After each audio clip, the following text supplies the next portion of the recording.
working. طيب. Let me just see if the live is up.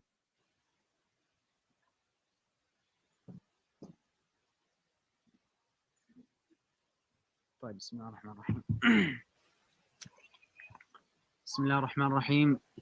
اللهم علمنا ما ينفعنا وانفعنا بما علمتنا وزدنا علما يا عليم. So inshallah, last week, well, actually the week before, we finished the story of the people of Ad, and we mentioned who their prophet was. Anybody can recall who's the prophet that was sent to Ad? Hud alayhi salam. And we mentioned that he is from the lineage of Nuh alayhi salam, and from which one of their of Nuh's sons?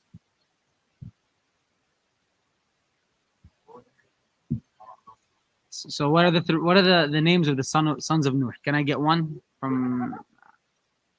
Okay, one is Sam. Another one, Ham. Or Yafith. So it comes from the from Sam. That's why we are Semites. The Arabs are Semitic people, and so the first tribe that we talked about was Ad, and those people, they were in the most southern point of the Arabian Peninsula. They were more in Yemen, around that region, and we talked about how Allah destroyed them, and they got destroyed. SubhanAllah, Allah even mentioned that there's no remnants of them. They're completely wiped out. Even their buildings, their houses, their amazing craft was completely destroyed. And the next prophet that's mentioned, and the next group of people that's mentioned, are actually, they come back. They come from the exact same father, Sam, and it is people of Salih, and it's Thamud. And that's why, subhanAllah, in the Quran we hear Ad with Thamud mentioned repeatedly. And the reason is because these people, for example, they are the bases, they're the historical empires, or the people that the Prophet ﷺ and his nation were aware of. And we know the Quran was sent to the Meccans, was sent to the Arabs of that time. And imagine, like, talking about Ad and Thamud, it's like how people nowadays talk about the Roman Empire. There is a relevance, or there is a connection to them. So these people, they already feel a type of connection to these nations that have been destroyed. But Allah Azza wa Jal tells us these stories and uses these stories about both of these Ad and Thamud often in the Quran to basically make the people of Mecca, make the Arabs of that time fear Allah and realize that if they're not going to fix their situation, they might end up just like how these two nations ended up. And Salih was sent. He was among the four Arab prophets. Marhaba. Who can somebody name me the four prophets that were sent to Arabs? Hud, Salih. Okay, we're missing two. Chouik and Muhammad, the Prophet alayhi salatu wasalam. So these four are the messengers sent to Arabs, and the people of Thamud lived in an area. Sure, but he was. Yeah, good point. Ali brings up the Prophet ﷺ was not sent to the Arabs; he was sent to all of humanity. No, he wasn't an Arab, so he wasn't sent to the Arab. Good point. But the Mufassirun mentioned that these four are the prophets that are sent to the Arabs. And the people of Thamud lived in an area called the Hijr, which is in the northern what's nowadays Jordan / Saudi Arabia, that around that borders, close to the city of Tabuk, or the area of Tabuk, where till today, subhanAllah, their remnants, or the remnants of the city, still exists.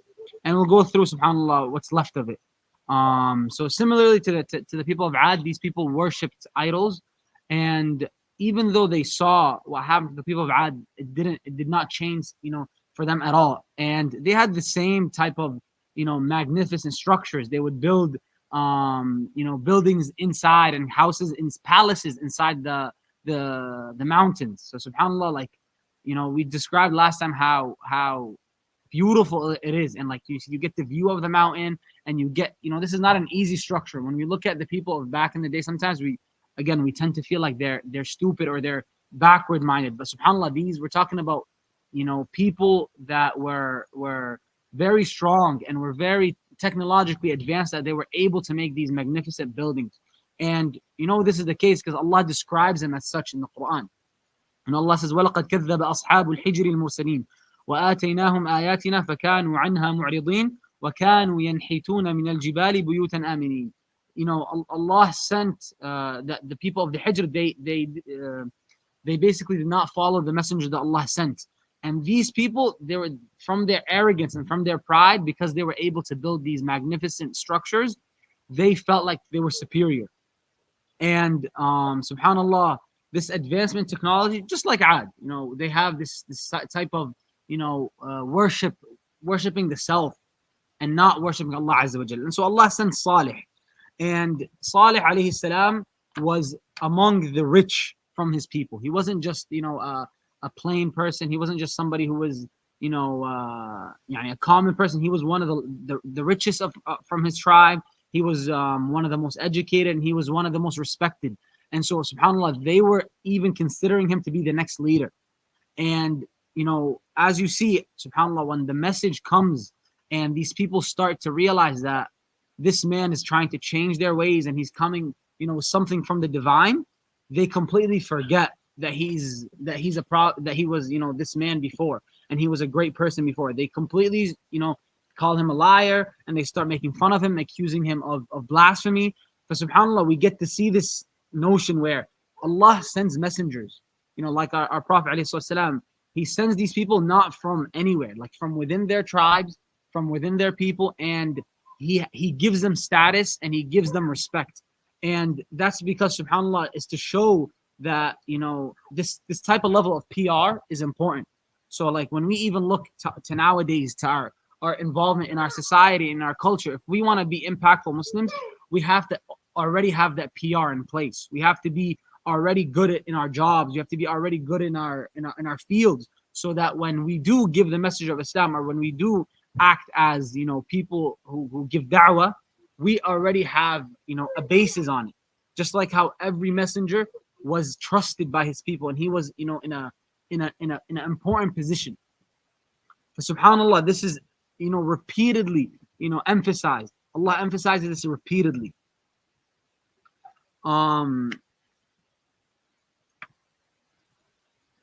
So subhanallah, after this case, and after they started to disobey Allah, and they started to make fun of the messenger of Allah Salih alayhi salam, and they continued in their rebelliousness, and they continued in their acts till subhanallah they challenged Salih alayhi salam to bring them a miracle.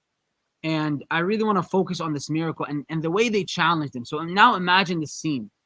Salih alayhi salam, this man is standing up, preaching, telling people to worship Allah alone, telling people that worshiping idols is wrong, and he's telling these people all these things, about tawheed, and about the oneness of Allah, and how Allah is the creator, and all that. And you can imagine a group and a gathering of people making fun of this man. They're sitting there, not just making fun of, telling him, "Oh, if you really are a prophet, so this is what they say. If you're really a prophet, bring us a camel." And they point to one of the rocks, a huge, rock, and they point to it and they say, "Bring us a camel from this rock." So you can imagine how they're trying to make fun of him in front of everybody. And one goes to the next. One person says, "Bring us a camel." The other says, "No, make sure it's female." And then the other one says, "This camel, make her, 10 months pregnant." And the other one, like, "We want it to be red. We want it to be huge, that it can drink enough water, or enough water more than the whole village. Like whatever our village drinks, we want it to be able to drink that much." And make this. One of them is like, "Might as well, let me, if we're just gonna make fun of this man, bring us a camel that can bring milk that will be suffice for the whole village." So they just kept going with these requests, and these requests were not reasonable. They're not trying to come up with requests so that they can actually be guided. Their request is ta'jeez, so that they can actually challenge the Prophet Salih alayhi salam. So subhanallah, when they said these things, and when they actually asked, Salih alayhi salam, with these, things that were just put there just to kind of cause, you know, laughter, and to make fun, and not actually seriously looking for guidance. Salih alayhi salam tells them, what if I did bring you this camel? What if Allah Azza wa Jal brings this camel out of that rock? And he goes and he makes dua, that Allah brings the camel out of the rock. And, way behold, this camel comes out of the rock. Imagine a huge camel, a female camel, 10 months pregnant, red. And, this camel, you can imagine now a miracle comes right in front of people's eyes. They just see, a camel come out of nowhere. And Allah says, that هذه ناقة الله لكم آية فذروها تأكل في أرض الله ولا تمسوها بسوء فيأخذكم عذاب أليم. That this is the naqa, this is the camel of Allah, and Allah sent this as a sign to you. And do not harm this camel in any way, because subhanAllah, this camel, Allah made it in a way where one day, and Salih informed his people that one day is going to be for you to drink from the well and from the water, and one day will be for the camel. And subhanAllah, because of this, the people, would leave, the camel to drink for a whole day, and whenever the camel would drink from the well, the whole well would go dry for that day, and then it would replenish again for the next day when the people actually are drinking.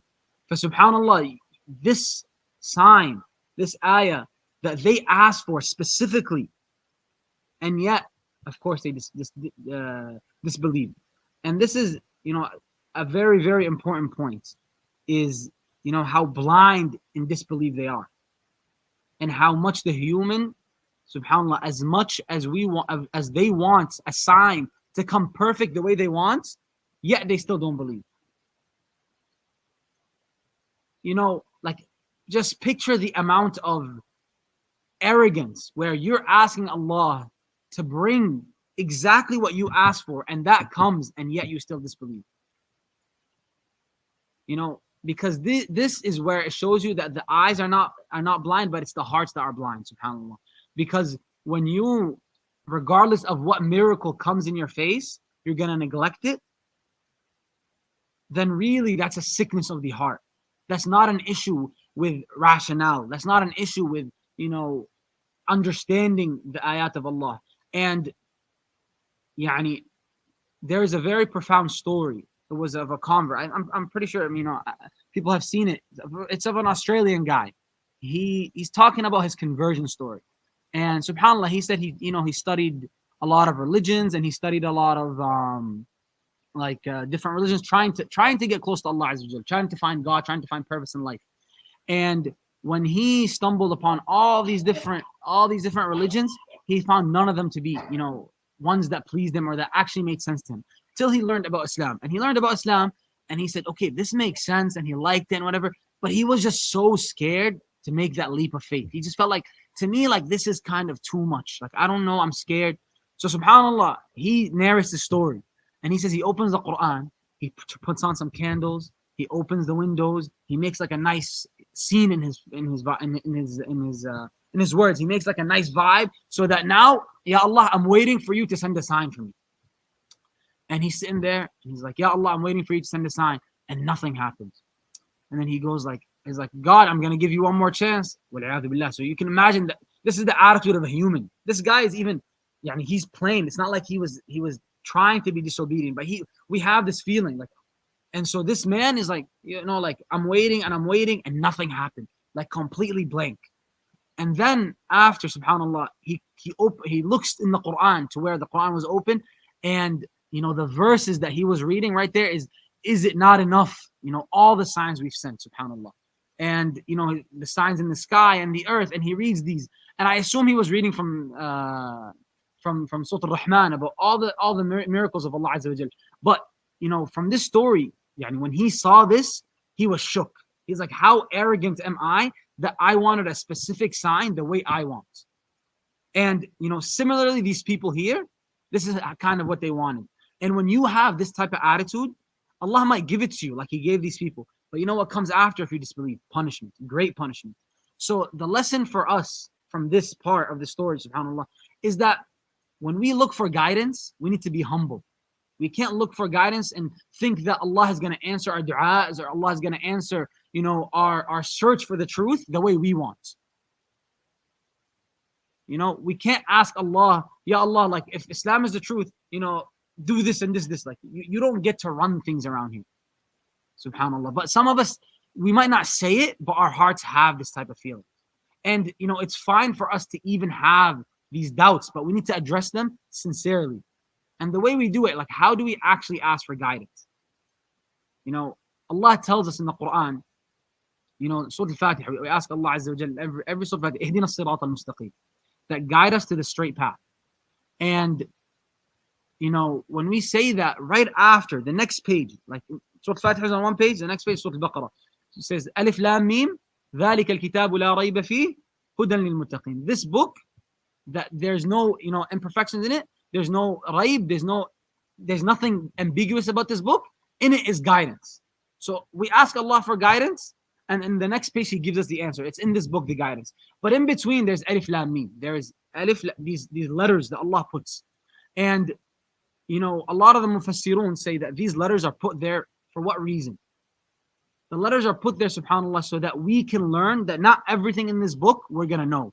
That we don't approach the Quran and we don't approach the book of Allah with attitude that we know and we're trying to understand and the book needs to fit us.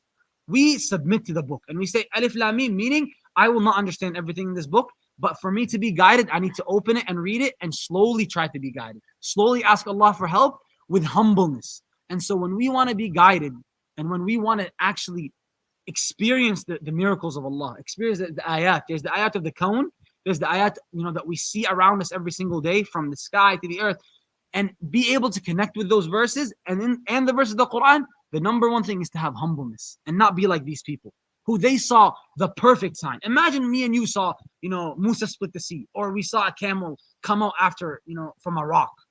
Our faith would be immaculate. You'd be like, bro, this is 100%. You would not question anything after that. But look at these people, they questioned. Why? Because of the arrogance. So if we allow arrogance to get to us, then khalas, like no matter how great and big the sign is, we're done. We're not going to be able to be guided. But if we humble ourselves, we will be able to taste these signs, the smallest from them and to the largest of them, because every single day we see signs.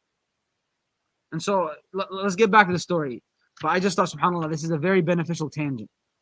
So after, Allah tells them that to not touch the camel, and that one day will be for you and one day will be for them. Allah says, وَنَبِّئْهُمْ أَنَّ الْمَاءَ قِسْمَةٌ بَيْنَكُمْ كُلُّ شِرْبٍ مُحْتَضَرٍ. That, this day is for the people of Thamud, and this day is for the camel, and that if they mess around or if they try to go against harm the camel in any way, the punishment of Allah would come. And so one day, subhanAllah, they gathered all the leaders of the tribe of Thamud. They gathered together and they were thinking, like one of them said, like, how long will we live in this humiliation? How long will we allow Salih, and how long will we allow this camel to humiliate us? Subhanallah. And he says, like, we're being controlled by a camel. One day for us and one day for them. And one day for the camel. So subhanallah, like, he completely neglects the actual miracle of it. He neglects the consequences. And he's just making it as simple as the camel is my problem. And this man, he gets the support of some of the people, subhanallah, and he agrees that we need to kill the camel. And he gets, 9 people with him. And these nine people agree that they're going to kill the camel. And they go around every single house in the city. And they go knocking. And they start knocking, telling people that we're going to kill the camel. And so some people agreed, like, okay, do it. We're not going to get involved. That's on you. They were disbelievers. They weren't believers. And another group was like, we don't think this is a good idea. Don't do it. Still don't disbelieve, but they're scared. They're scared of the punishment. So they're like, don't even risk it. Don't even risk it. But no group warned them. No group said, don't do it. No group said, or tried to stop them. So subhanAllah, they decided to kill the camel. And, when they decided to kill the camel, they rounded up these 9 of them and they approached the camel. And it was on the day that the camel was drinking from the well. And one of them shot an arrow at the camel. And you can imagine this big, huge camel, and because 9 of them, they need to make sure they come from all different sides. So one of them, tries to shoot an arrow at the camel while the others surround from the back, and they shoot the camel, and one of them goes and tries to chop its legs off, and they end up killing the camel. And in the process, as the camel's dying, its baby, because it was 10 months pregnant, and actually gave birth to the child, to the baby camel, and the baby camel, when he sees and hears his mom, screaming and falling and suffering, it runs away into the woods. And the believers at that moment, they realized, or they went to Salih alayhi salam and they told him exactly what happened. And subhanallah, when Salih heard this, he was like, he asked them, did they kill the baby camel? Perhaps, Allah will forgive them if they didn't. Like if they just spared at least the baby camel. Subhanallah. But of course, these 9 ran after the baby camel into the woods and killed it as well. And they started to do what? To spread its meat. So we can imagine now the amount of, carelessness. Like, bring us the punishment. We don't even care. So they killed the 2 camels. They started sharing its meat and eating its meat. And then Salih alayhi salam, قال تمتعوا في داركم 3 أيام ذلك وعد غير مكذوب. That he told them, enjoy now, in your houses for 3 days. And this is a promise that will not fall short. That Allah Azza wa Jal is going to make these promises, and you guys will receive the punishment. Because back when they were making fun of Salih alayhi salam, they would tell him, bring us the punishment, bring us the punishment. But subhanAllah, the when they heard this from Salih, they started to be scared. Not out loud. Out loud, they were very, arrogant. Out loud, they were screaming and they were joyous and they were spreading the meat and making fun of Salih and making fun of the people of Iman. But on the inside, between themselves, they felt like, oh, like we're donezo. They know something. He brought a camel from Iraq. You think he's lying? Subhanallah. So on the inside, they're terrified. And that's why they plan to kill Salih. They're like, okay, let's just kill him. Because if we kill him, he can't even bring us the punishment. So they plotted, and Allah plots. So Allah warns Salih and the believers, and they leave, and they exit the city. And subhanallah, Allah says, فَلَمَّا جَاءَ أَمْرُنَا نَجَّيْنَا صَالِحًا وَالَّذِينَ آمَنُوا مَعَهُ بِرَحْمَةٍ مِنَّا وَمِنْ خِزِي يَوْمِئِذٍ إِنَّ رَبَّكَ هُوَ الْقَوِيُّ الْعَزِيزُ. That when the affair of Allah came, when the promised time came, Allah rescued and brought mercy to the Salih and to the believers. And once this happened, these 3 days that Salih promised them began to start. And on the first day, all of their faces started to turn yellow. You can imagine people are waiting now onto a promise. And these people now know that it's coming. Because they heard, but they disobeyed. And now it's too late. On the first day, their faces started to turn yellow. And on the second day, their faces started to turn red. And on the third day, their faces started to become dark and they got black. And Allah, on the third day, sent an earthquake. And, this earthquake, the magnitude of which just instantly caused these people, from the pain of it and from the suffering of it, their hearts to stop. And they were done. فَأَخَذَتْهُمُ الرَّجْفَةُ فَأَصْبَحُوا فِي دَارِهِمْ جَاثِمِينَ. Subhanallah. And that is, the affair, and that's what happened to these people. And after this, subhanAllah, Salih, as he's witnessing and he sees, the city completely destroyed and the people all dead, Allah says, فَتَوَلَّى عَنْهُمْ وَقَالَ يَا قَوْمِ لَقَدْ أَبْلَغْتُكُمْ رِسَالَةَ رَبِّي وَنَصَحْتُ لَكُمْ وَلَكِنْ لَا تُحِبُّونَ النَّاصِحِينَ.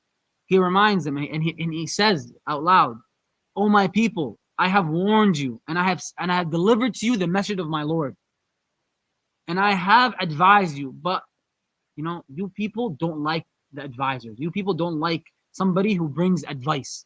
You're arrogant people. But subhanallah, this was, the end of the people of Thamud.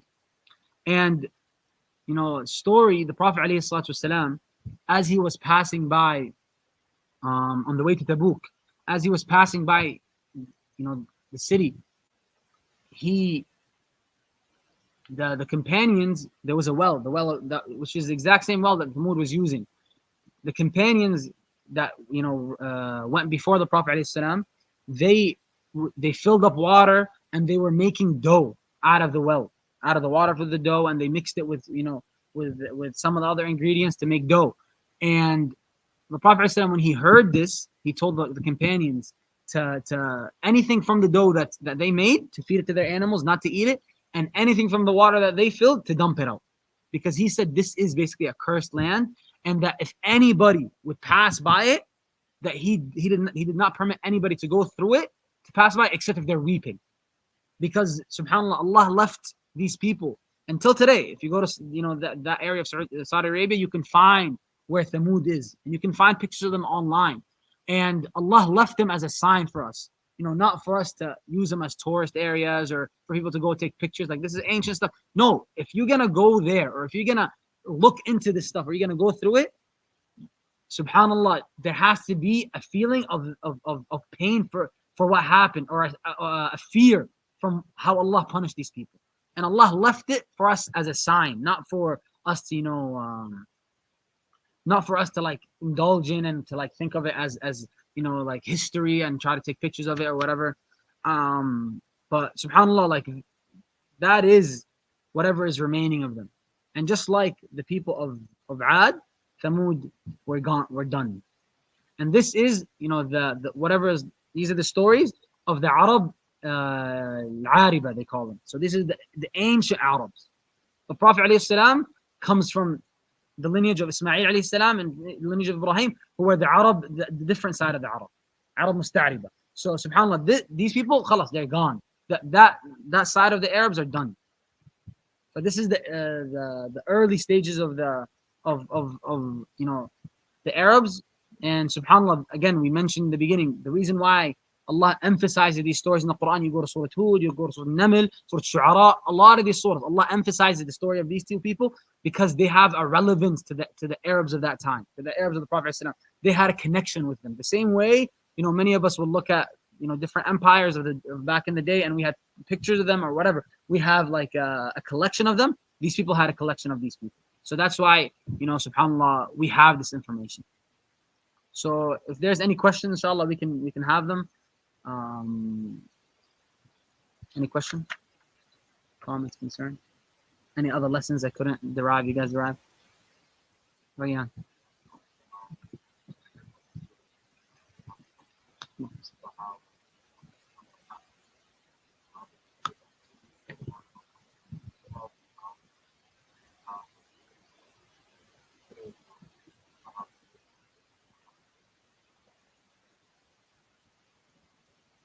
Yeah, certainly. So Rayan was saying how, subhanallah, even like the people of Ad and even Thamud and a lot of these nations, the thing we can really draw to is the concept of, how they were capitalists in a way.